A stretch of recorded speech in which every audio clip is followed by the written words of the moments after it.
Et l'école, c'est le pilier d'un village. Et ici, on est dans un village. Donc oui, de porter ce beau projet et d'en faire aussi un projet totem, je pense qu'on peut être fier de ce qu'on fait ici dans notre école et qu'il soit aussi un exemple sur le territoire.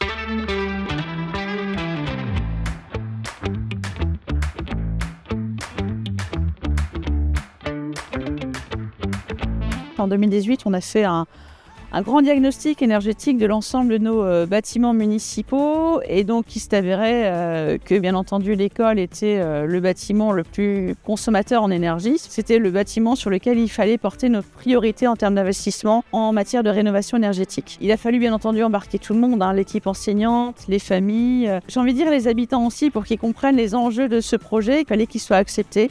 Il fallait qu'ils soient partagés et il nous semblait essentiel de pouvoir travailler avec tous les usagers parce que c'est pour eux qu'on fait cette école, qu'on fait cette rénovation. Côté financement, une mairie comme Longpré seule ne peut pas porter tout le projet. On avait déjà commencé à mettre un petit peu de côté parce qu'on savait qu'on avait l'ambition de porter ce projet et qu'il allait coûter un petit peu cher.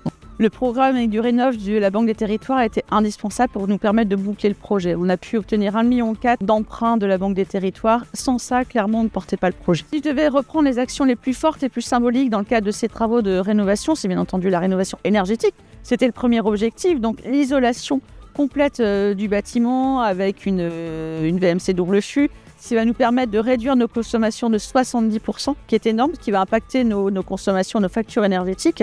C'est aussi, vous le voyez ici, dans l'environnement où on est, c'est une refonte totale de la cour d'école.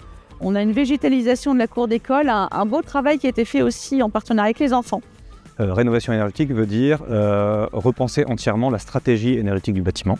Pour ce faire, on a repensé la manière d'isoler le bâtiment. Donc pour isoler le bâtiment, on a changé le type d'isolation des combles, on a isolé les façades. Sur ce projet, c'est un peu particulier parce que d'un côté, on a isolé par l'intérieur et de l'autre côté, on a isolé par l'extérieur.